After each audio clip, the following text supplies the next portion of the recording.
Hello, everyone. Welcome to Let's Talk About Brand. I, of course, am Christine Gritman.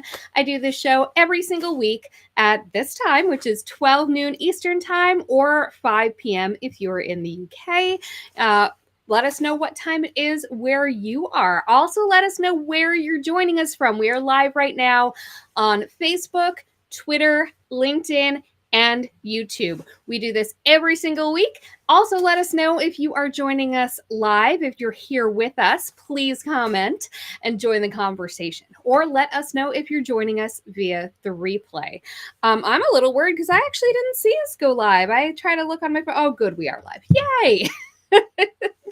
And for those who don't already know, we don't just do this live stream show on Fridays. We also have a companion Twitter chat on Tuesdays.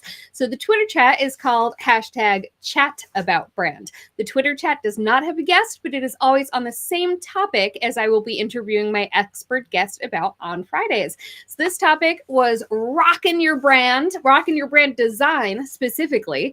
And we went with that topic because our guest this week is Col Gray, and Rock Your Brand is one of his brands. Not his other brand, his agency is Pixels Inc. And he specializes in brand design specifically. And why it's brand design specifically? Well, that's because there is so much more to brand design than just a beautiful logo. You really have to get into the purpose of the brand, what the brand is trying to achieve. It's a very strategic thing. And some people don't go about that the way that they ought. And that's why they should all call Col. We have Kathy Ann joining us from Dundee. Yay! Kathy Ann is one of our Chat About Brand regulars. And I'm so happy that she is actually right near Col and joining us from there today. So without any further ado, let's bring on our guest. Hello, Col. Good late afternoon from me. It's 5 p.m. here. We're kind of going through all the time zones when we join. So yeah. And by the way, I just want to say, all call. I like it. I might have to steal that. I might have to take that better from call. Oh, better call. Yeah. Oh, there's an even better one. Yes. Right. I also have to point out, I loved the fact that when we got to meet in person in November in Newcastle upon Tyne for Atomicon, I was with you and with Colin Gray, the podcast. Yeah, the doctor, Colin Gray. Yeah, so I had my little Col Gray sandwich there. I had to get that picture. And both from Dundee as well. So really? Yeah. Oh, that's amazing. Yeah. I love that. That's why he's Colin and I'm Col, just so that nobody gets us mixed up from one another. Yeah, I mean, you're so similar. No. Oh, yeah, we look identical. All right, so Col, I would love you to tell the good folks at home what exactly it is you do and what distinguishes it from just simply being a graphic designer, because what you do is pretty specialized. Okay, yeah, so my name is Col, short for Colin, but nobody calls me Colin. And I'm a certified brand specialist and identity designer. And I help, or I like to say that I help businesses and organizations to build strong and confident brands. And as Christine mentioned, my background is as a graphic designer. So, all those things that graphic designers do, business cards and flyers and posters and brochures, all of those things I've done many, many of in my years in the business. I have done a lot of logo designs over the past 20 odd years as well. But one thing which I've been learning sort of over the past 10 years is how important strategy is when it comes to your brand, and more specifically your branding, which is the visual expression of your brand. And when I start to implement strategy into my design, the outcomes were much, much stronger for my clients. They had more focus. They were goal driven. They were, and Christine's mentioned this as well, they were purpose driven, and they spoke more targetedly, is that a word? Targetedly at their ideal customers. Whereas without strategy, what I was finding was it was almost a case of especially with businesses which have products that anyone can buy, they were very much, oh, anyone can use our product, anyone can buy our thing. But if you're messaging to anyone and everyone, it tends to go just, it blends in with the background. So even if your product's for anyone and everyone, you still want to have an ideal customer in mind that you're speaking directly to. And really, that's where brand strategy will come in. Brand strategy is an internal guide for you, the brand owner. It will keep you on track. It will keep you in the guide rails. I often say to clients, it's a bit like when you go 10-pin bowling and you can bring up the rails at the side and it stops you from bumping into someone or going over into someone else's lane, because that can be purely a distraction. You might be on AppSumo and go, oh, that's only $50 for a lifetime license, but do you need it? Is it a distraction? It's the same with branding and special offers and deals. Oh, that might help us, that might help us. But if it's not helping you reach your target audience, it's a distraction. And so your brand strategy, as an analogy, like I say, is to keep you on your vision.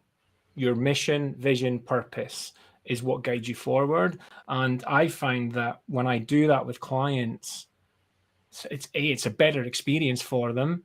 They feel more organized. They feel that when we reach the point of creating the brand, the graphics, and also it's not just graphics, it's also your tone of voice, your personality of your brand. It all becomes more real. And Christy mentioned at the start about how your brand's more than a logo. And my favorite saying is the logo's not for you. A lot of people, when they start their business, it's like, I need a logo and I want my logo to look like this. And I want it to be this color and I want it to be this font and I want this in it and I want that in it. But the logo's not for you. A lot of business owners feel that they must, love their logo. And when you do strategy, you very quickly realize that the logo is not for you. The logo has a job to do, and its job is to be an identifier for your brand. It's not there for you to go, looks cool on my shirt, looks cool on my hat. Yes, but that doesn't hurt either. No, exactly. I was just about to say, it's my job to create a logo that you do like, but to love a logo can take time. And there are many instances where I've had clients who've not loved the logo I've created, but that's why I never ask a client, do you like this logo design? The question I will ask my client is, do you feel that after all of the strategy work we've done, that this logo fits the brand? It's a very different question, because it has to fit the brand, because it has to appeal to your audience. It's not about what appeals to you. You're trying to sell a service or a product and attract an audience. So the logo has a job to give off a certain vibe, a feeling that someone will recognize, and they will dig deeper and look at your brand. So yeah, that was a long rambling way to say strategy is really important if you want good design at the end. Absolutely. So let's back into what goes into that strategy. You mentioned your mission, vision, purpose. You mentioned conveying a certain vibe, which was actually last week's topic. So that's right. I imagine sometimes you get clients who come in having done some of this work already, either alone or with a strategist, and sometimes you have to do it for them. Is that the case, or do they always come in fresh and start their strategy with you from the get-go? Usually if someone's coming to me, they haven't done any strategy. They're specifically going to you because you're that full pack. Yeah, I think that's the reputation that I've kind of created now with the content that I'm putting out there, is that people have probably realized that they have a logo and they didn't do any strategy work, and they're maybe thinking, oh, maybe we've made a mistake. Maybe we should go back and look at this.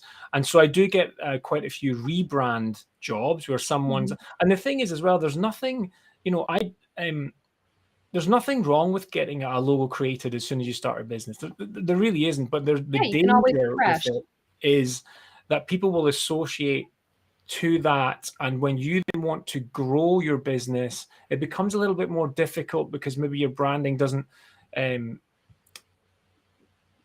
make it feel like the size of business that you are, and it holds you back to looking like a small business, maybe a Yeah. little bit amateur. It doesn't feel like it's been created with that purpose. But yeah, I mean, and strategy can be tough work. You ask, there's a lot of tough questions. Well, they're actually simple questions, but finding the Actually, that correct is what I would answer. love to get into. I would love to hear from you sort of what the places you tend to start with that strategy are, and especially what people tend to be getting wrong. What Yeah, what well, are the things that people just haven't thought about? the first question that we usually dig into in the process is purpose. Um, why are you in this beyond making money? What's the, beyond making money, why do you do what you do? And for some people, it might be that it was a hobby, and that hobby just became a business. So the purpose of it may just be that they love what they do, and they want to share it to the wider world. For some people, they have a higher purpose of they want to change the world, and in order to do that, their service or product may do that. Now we all need to make money. And to be honest, in some instances where I have clients whose purpose is to, it's not linked to their business or service, but they want to try to tackle homelessness in their locality. And in order to do that, they want to be able to donate money to shelters and things like that. So to have that money to donate, they need to have a successful business so that they're making profit, so that they can then donate that profit. So it's important to me to figure out at the beginning, what is that purpose? Because the purpose then, imbues itself into the business, and will also take part in the communication strategy, and we'll have an element of influence on that when we're moving forward. And you know it might be that when I start with a client, they're like, I don't really, they feel like they have to have a purpose, which is saving the planet, because that's whatever purpose. I want to eradicate homelessness, I want to be ecologically friendly, They and it's like, conflate no, brand purpose and life purpose, and you don't have yeah, to do that, you babe. don't have to have that. It's an extra added weight on your shoulders whilst you're trying to build a business. The last thing I want is for people to go, I've got to build a business, but I've also got to try and save the planet. Yeah, it's like um focus. yeah, what do you mean you can't do both? I'm not the designer for you if you can't do both. So sometimes we have to park that a little bit and just say, just be thinking about this whilst we're working on your strategy. And that one thing I will say is that I have a process. So it's purpose, then vision, then mission, then values. And Those how are are the you four. defining each of those? Yeah, That's so those that's are the really key. four brand substance elements, the brand foundations. And throughout the whole brand building exercise, we're constantly revisiting them and tweaking them and improving them, making them better and better and better. Because every time you move to the next stage, there's different discussions that happen, and you go, oh, you know what? That's actually opened a good point about our purpose, or a good point about our vision. Let's go back and look at that again and see if we can tweak that. It's not a case of you do your purpose, that's locked in, you move on to the next, that's locked in. It's always sort of organic that you do it, and it's only when you get right to the end. So the next stage is after the brand foundations, or the substance, is differentiation, positioning, brand archetypes, which help you create your personalities. So your audience personality, your ideal target customer, you would create an avatar with with archetypes, and then you would have your brand, and your brand needs to have archetypes that are relatable to this person when they're looking for your product. So they have a need, and so your brand archetype should kind of speak to that need. And then once you have that, you can then create your core message, which imbues your differentiation, your purpose, vision, mission, values, along with your personality. And then when you have your core message, you can then create your story framework, and that's how you relate your brand through story. Storytelling is a big thing these days. It's a Yeah. bit, can seem a bit cliche. We've got, we've got things like, building a story brand, which Mm-hmm. is huge, and everyone kind of reads that. So I then build a structure, sort of a 7-chapter hero's journey type structure, using the avatar that we've created that tells a day in the life of this person with a problem. And then it's chapter 5 before the brand comes in as the, sort of the helper. And then they come in, help the client. And then chapter 7 is the new world of how, that's all happened. And only at that point do you design the logo. That's a tall order for a logo to convey, but I mean, it's important. That's the difference. That's the difference maker. First question, do you have a book, by the way? Because this sounds like you have your structure of how this all goes. Do you have a book? I don't have a book, no. I think you need a book. I think this belongs to a book. Tell your story. I don't have a book. I mean, I suppose it's one of those, there's a certain amount of, imposter syndrome and who am I to be writing a book? And I remember saying that, and someone, I was like, oh, I couldn't write a book. And they're like, how many blog posts do you have? How many videos have you recorded? Yeah, that's a book. That's just pull it all together and make a book. I keep meaning to put all these live streams I do every single week into a book, and I keep not doing it either because we're busy doing the work, right? It's crazy. It's crazy. It's funny as well. I just spotted in the chat that Danny has said the irony of Col talking about logo and branding with a plain red hat. I have to say, my plain red background gets so much attention for me. Yeah. Everyone always says that they recognize my plain red background anywhere. It's a curtain from IKEA. It was $9. That's and that's the thing about brand building is that it can sometimes be the things that actually happen accidentally. They don't, there are things that you tag on to your brand. So you might have this big focus of creating this really pivotal logo design, but you can't control what an audience will latch onto. Mm-hmm. You can influence your audience, but you can't control them.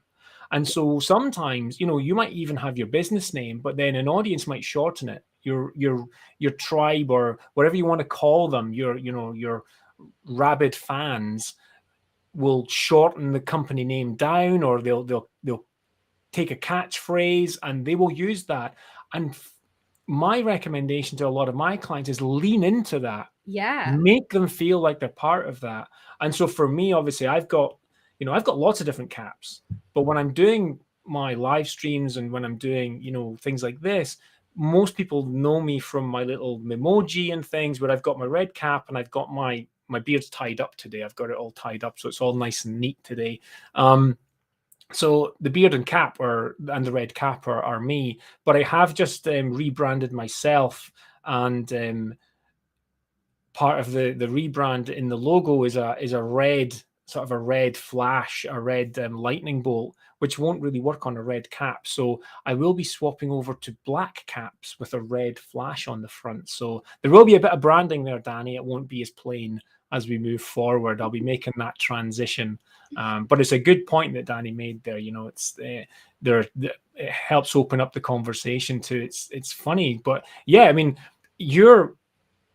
this red curtain background that we've got behind us here and stuff, mm-hmm. it just stands out. And I think if anyone saw that in a thumbnail, if they're looking for stuff and they're scrolling through all the suggested videos, yours is going to stand out. And you don't have to reinvent the wheel with it. What I've done is very plain. The first season of this show, I did just, a stock red theater curtain and background, and it was so easy. This one was actually taken for me. This is the same curtain that this season's show graphics are from, with me standing in front of the curtain. This is the actual curtain from my high school stage. So there's history behind it as well. I have acted in front of this curtain before. So it's just a little bit of like extra something, because even though a normal person wouldn't be able to tell the difference between this and a stock background, I know that this was mine and taken for me. But that's the thing, is that's what that's part of the brand building as well, is for me to tease out personal stories from clients.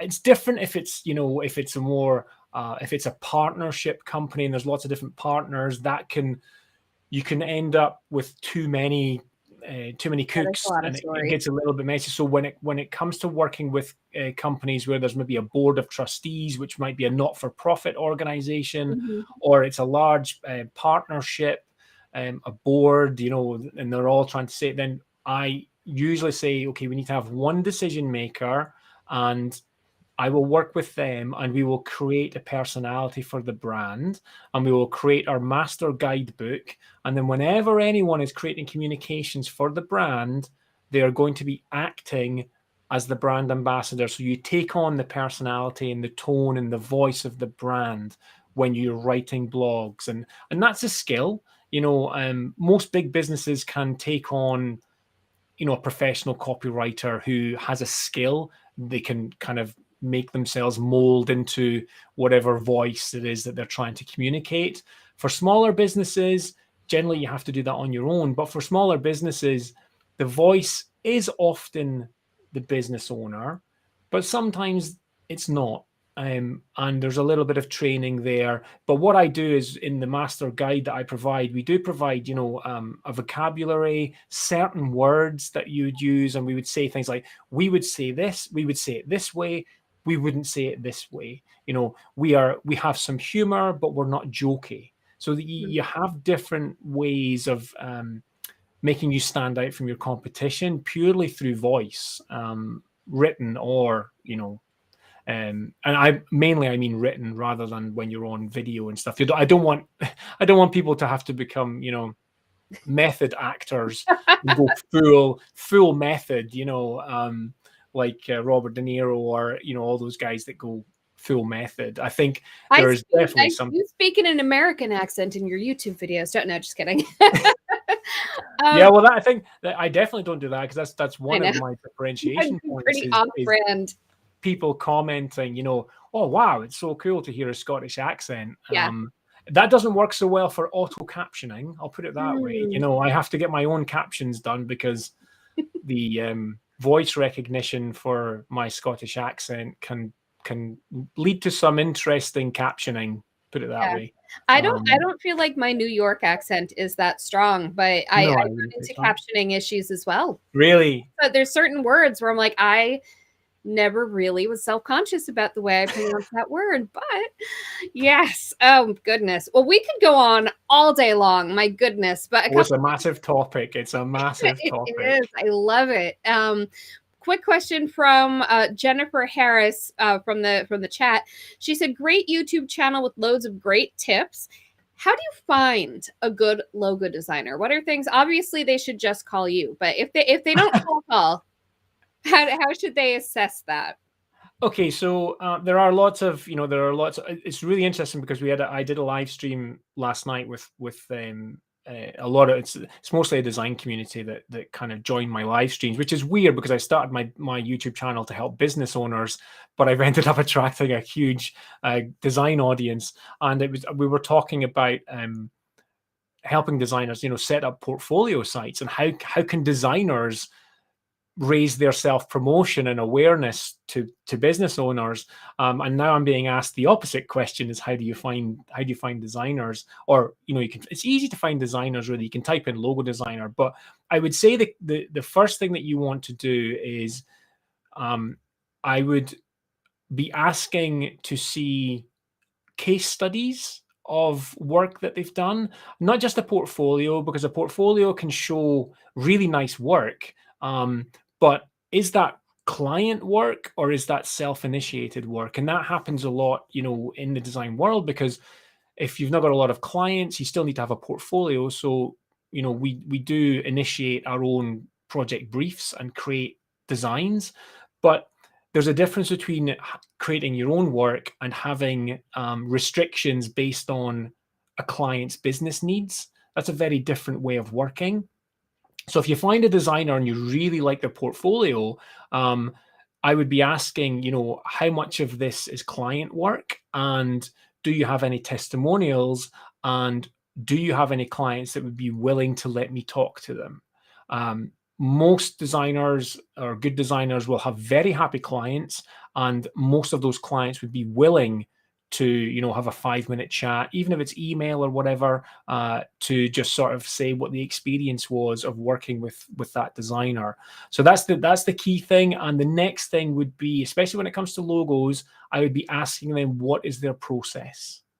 what's your process when it comes to logo design? Can you explain that to me? So that's the two things that I would ask for. Those are the two key points. This one, this could be an hour in and of itself, but just like the quick rundown of the basic list, you clearly have made it clear during this that you go so far beyond giving them a logo or giving them, fonts and colors. You go deep, you get into brand voice and how things are phrased. You really go into the full brand package. So what tends to be the rundown of what is included in designing their overall brand? What tends to be the deliverables list there? So everything that we talked about in the strategy, I put together so I create a brand master guide, which essentially should mean that anyone could walk into that business and open and read through the guide and get a really good idea of what the brand is about, who they're targeting, the brand's personality, and also the brand's logo and how the logo should be used, how it shouldn't be used. So I do some do's and don'ts. The fonts, the colors that are in there, also some examples of how the logo is used should be in there. And I will deliver a logo file package, which gives the client their logo in many different formats, at many different sizes. So it's really important that as a minimum, you should be getting your logo in a vector file format. I don't want to start to get too jargony with talk. That's the reason I started my YouTube channel, was to try to educate people on some of the jargon. So a vector file basically means that your logo can be resized to any size and not lose any quality. Whereas on the other side of that, you have a bitmap graphic, which is like a JPEG, so photographs and stuff. But you know what it's like if you zoom into a JPEG, it becomes blurry and pixely. So you don't want to be getting your logo provided in that format because you get really limited with it. A vector graphic is not an assemblage of pixels in relation to each other so much as it is a mathematical equation. Exactly. So numbers can change and it doesn't lose any. Yeah. Perfect description. It's mathematical rather than built up of blocks. I have design training and my parents are mathematicians. Best of both worlds. And the cool thing as well about vector graphics is the file sizes are usually quite small as well. Mm-hmm. So you're not having to deal with, huge chunky file sizes. But yeah, vector graphic is the minimum. So I make sure that I provide my clients with all of that stuff. And it can be, the journey. So timescale wise, it can be 3 to 6 months, depending on the scope of the project. It's not a quick thing. Now you will find logo designers who will do your logo in a day. Yeah, just hop on Fiverr. Or 2 days. Yeah, you can do that. And I tend, Fiverr is what it is, and it sure is. I tend to just not. It's not where my audience is, so it doesn't really bother me. But for me, a key component of my process is downtime, both for me and for the client. And when I mean downtime, I don't mean just going away on holiday. It's time away from the work so that you can come back and look at it with fresh eyes. Because if you're looking at something for so long, you may think a concept isn't right, or you may think it's great. But when you come back to it 24 hours, 48 hours later, the concept you thought wasn't working, once you've had time to reprocess, you go, actually, the only reason that's not working is because of this, and I'll fix that.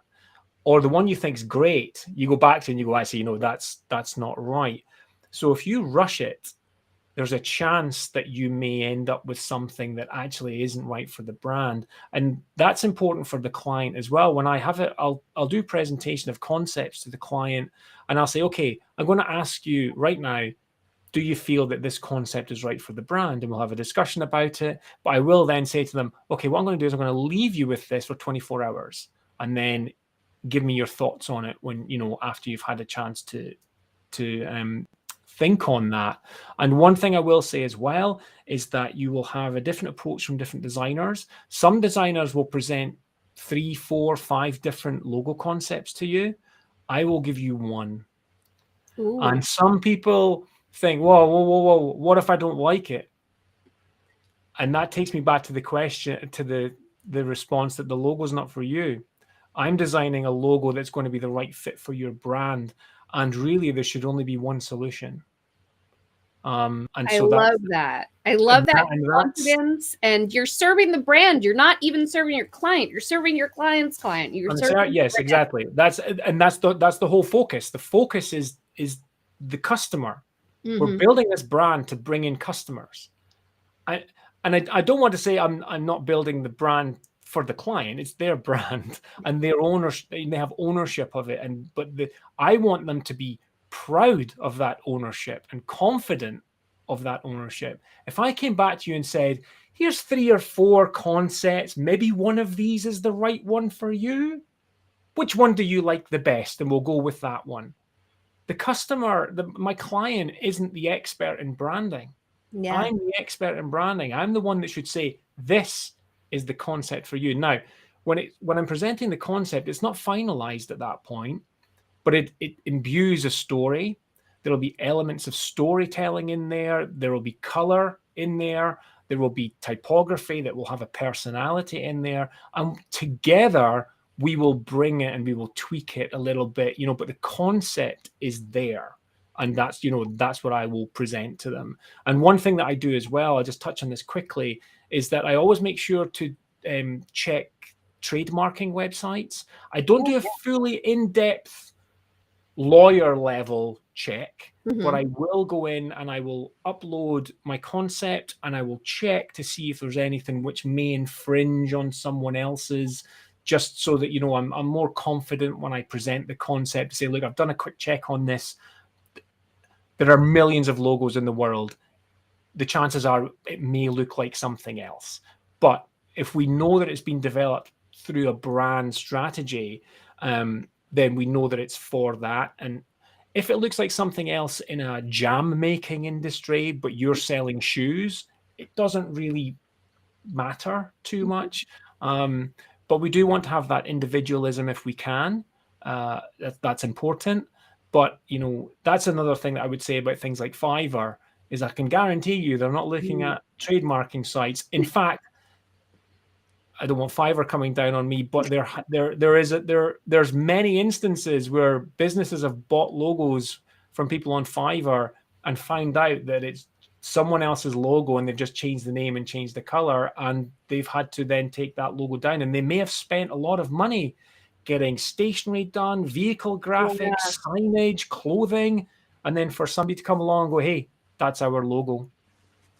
So the investment that you make with me may well be thousands of dollars more than someone on Fiverr, but the long-term investment of that will pay dividends as opposed to kind of trying to save in the early part. Now, if someone comes to me and they don't have the budget, that's absolutely fine. I'm pretty sure I can still give them some advice, some guidance. And I've had clients who've gone away and saved up and come back because they wanted to work with me. But I've also been able to recommend other designers who could fit their budget. Yeah. And I know that they're good designers. They just don't have maybe the same full process as I do, but I know that they will do a good job. And I will never leave refresh. Once they grow, you can do the refresh. Yes, exactly. Once you reach that stage, come back. So it's important to me that I don't just dismiss people. Yeah. It's always, I always like to leave people feeling like, even if they don't work with me, I have helped them. Well, you've certainly helped us here today. My goodness, this has been a value-packed interview. I love this. In fact, Kathy Ann, who's there with you in Dundee, she wants to know if you give talks to students on your experience creating brand strategy, because she's a lecturer in marketing right there. Oh, well, that's really interesting. Kathy will probably know of Elevator UK, who are an incubator type program for business startups, and a lot of the business startups are actually Dundee University students. So I do they call them cohorts. So every time a new cohort comes in, I do a workshop on what is a brand, to help these business owners understand what makes a brand, so that when they're going out there to create, their logo, that they have more of an understanding of what they should be looking for. And I've also, in another university in Dundee, Abertay University, I've done the same workshops there as well. So the answer is yes, Kathy Ann, I do workshops. I think So you'll be if you hearing want from to, Kathy Ann after the show. yeah, I think, and I would love to, I'd love to have a chat, and because she's in Dundee, we could grab a coffee, which is like these days rare. So, or to bring us to our wrap-up question, you could grab a craft beer. Dave Bednar, I could do. Your Twitter bio proudly states that you're a craft beer fan. So what are some of the craft beer brands that are rocking it right now, either from a tasting or even just a branding perspective? So my favorite from a branding perspective is a brand called Beavertown. I love their cans. You can recognize them on the shelf straight away. They have sort of this, they're almost like space cowboy skeletons. It's a weird one to describe, but it's a very unique style of illustration that they have on their cans. Tiny Rebel is another one. They've got some cool branding as well. But I need to be kind of careful, because I'm actually involved with a brewery startup. I'm one of the shareholders, and I'm helping them build their brand as well. So we'll have a cool looking set of our own craft beer on the market, hopefully in the next year or two. So so I'm excited about that. I'm really excited about that, because we get that is living the truth. That's so on brand for you, Col. That's it is hugely on brand. And hopefully next time I make my way over to that side of the ocean, I can actually experience that. Yeah, brand. And you can hang out with myself and Kathy. I would love to. All right. So we've got a bit over, but I would love for you to tell the good folks at home where and how they can and should find you for more of this goodness. Okay, so my main business website right now is Pixels Inc., which is my main sort of design website. But if you're looking more for sort of information and content around design and branding, Rock Your Brand, which is my sort of sub brand, I suppose, is where I'll be doing that. And I've got rockyourbrand.co.uk, where you can sign up to my monthly newsletter. And Christine is the guest writer in the one which will be going out on Tuesday coming. And YouTube, so it's youtube.com/rockyourbrand, and on Twitter it's @rockerofbrands. So that's where you can find me. I love it. Well, thank you so much for being on the show today, Col. Thanks for having me. Fabulous. Yours is one of the newsletters that I always do read, so I'm very excited to be in it next week. That's cool. That's cool to have you. And we'll talk soon. Thanks so much. And again, I am Christine Gritman. I do the show Let's Talk About Brand every single Friday. I also do a Twitter chat about brand on Tuesdays. Next week is a little weird, you guys, because next week I'm really in crunch time for launching the social media pulse community with Agora Pulse. In case you haven't heard me talking about that off the rooftops, check it out. And so next week we're going to do something that I've done previously in kind of busy weeks before, which is Tuesday, the Twitter chat. We're actually going to have a Twitter space. So that will be a live audio conversation. We're going to be talking about some specific elements of branding as a group, but don't worry if you can't listen or talk along. I'm very, very good at live tweeting. So I will be kind of keeping a recap of the conversation going to some degree within a Twitter thread. And I will also be watching the Twitter thread so that I can bring some of your written insights into the spoken chat. So don't worry if you're like, ooh, a space, I can't participate in that. You totally can, even if you can't listen or talk along. And then next Friday, this show, the live program, I would actually love to bring on members of my Chat About Brand and Let's Talk About Brand community to bring on their single most burning question about their own brands. So if you would like to be my guest next week, bring it on. You'll only be on for a little while. If you're camera shy, don't worry about it. But it is your opportunity to essentially work with me for free.